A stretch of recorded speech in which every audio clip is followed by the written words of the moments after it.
to critically look into the affairs of Kogi State, welfare of indigenous and non-indigenous, inclusive with a view to checking of all the indigenous. Now to other stories. The Women Building Wealth Conference aimed at achieving financial liberty for women has taken place in Jos. The event focuses on providing women and girls with the knowledge and strategy to build wealth through investment. Senior reporter Funam Joshua has details. This meeting is an opportunity for women and girls who want to be financially free. These females are gathered here to be part of the first of its kind conference on women building wealth in Plateau State. The one-day conference lasted for about 9 hours and had several sessions, all targeted at fostering money conversations among women. This conference is specifically geared at teaching women how they can build wealth through investing. And so for me as a woman, it is inspirational and very, very important for me to also help other women to get knowledge on how they can build wealth, because money conversations are not conversations that we often have as women, and I am trying to stir up those conversations from my own place of impact. You know, it's tough. You know, our society here is very cultural and religious, and it doesn't really encourage that. But I think my advice to them is to look at the people who have gone ahead. I did it. There's an artist named Aramide that was born and bred in Jos. She did it as well. There are other women in different sectors. Christine is doing it. You have Jenny's Kitchen with the filling stations as well doing it. So it's just to say, make up your mind that I'm going to do it, and then Shikahanya, just go and make it happen. You need to come out. You're a woman, you can build wealth. Don't let society tell you that you cannot build wealth. For me, right now, I have learned that by myself, I can create my own legacy for my children.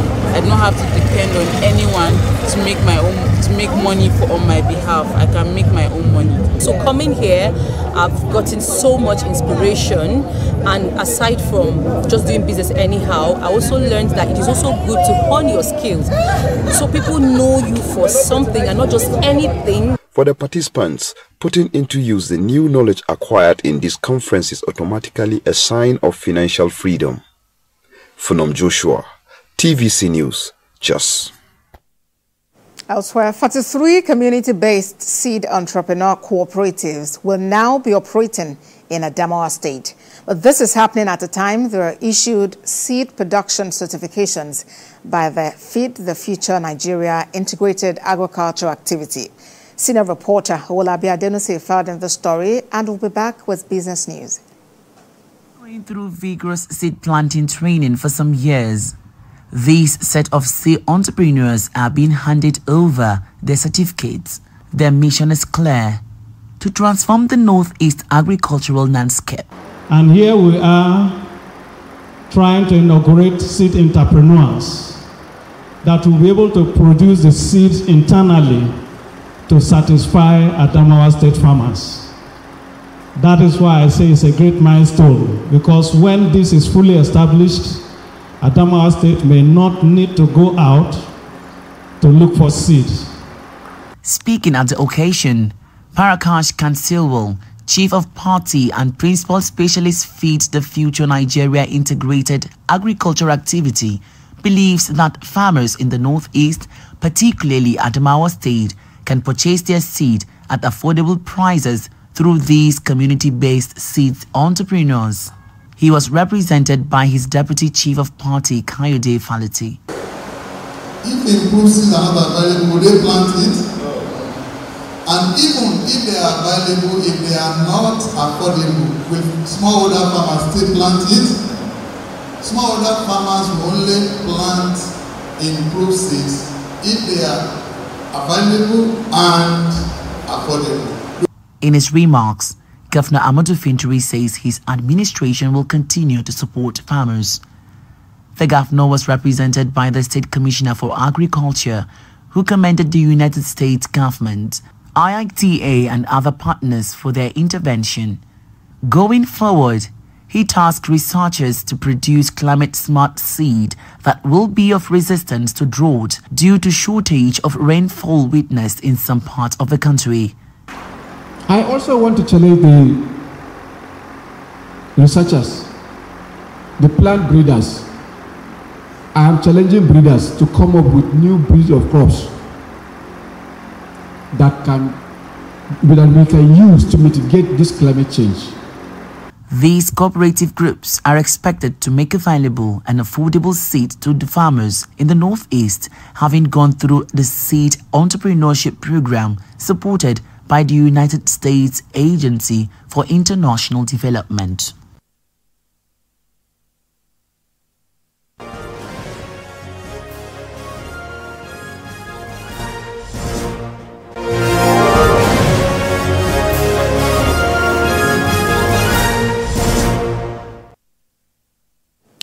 In business news, the Central Bank of Nigeria recorded $553 million in remittance inflows for July 2024, a 130% increase compared to the same period in 2023.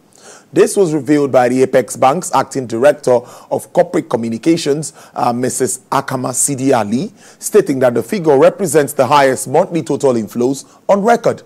She explained that this growth in remittance receipts is attributable to policy measures introduced by the CBN to enhance liquidity in Nigeria's foreign exchange market.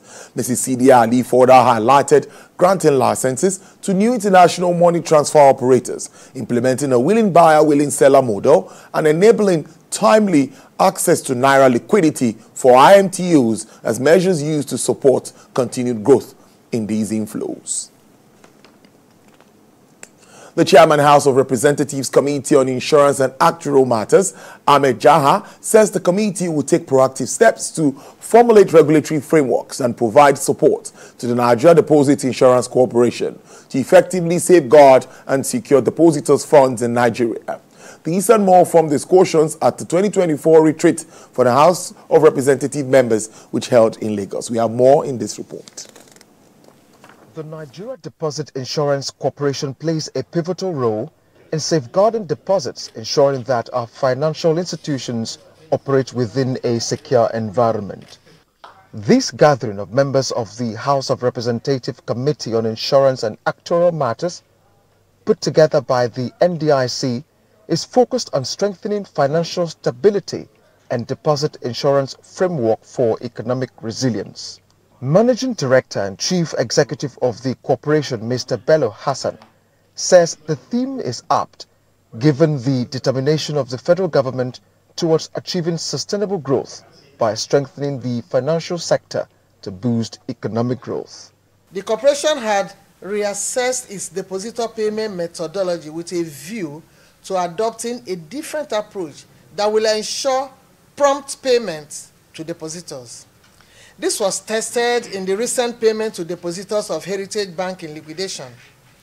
It is instructive to mention that the corporation, using the bank verification number BVN of depositors obtained from Nigeria Interbank Settlement System (NIPS), was able to access alternate accounts of customers and commence payment to depositors within a record time of 4 days. For the chairman of the House Committee, Ahmed Jaha, meetings like this one will help equip members with the knowledge required to contribute meaningfully to the sector's advancement, particularly in ensuring the safety of depositors' funds. When NDIC brought the matter of the issue of expanding the deposit insured deposit coverage from 500,000 to 5 million naira, there was an outcry outside from members of the public that is going to deplete the resources of the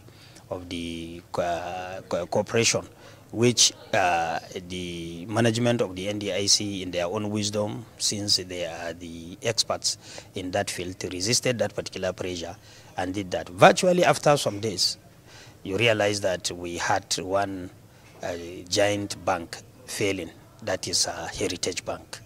So there is a need for members of the National Assembly to know much about this kind of processes and the reason why it should be done that way. The retreat ultimately gave insights to fostering collaborations and developing actionable strategies that will strengthen financial stability and enhance the deposit insurance framework in Nigeria.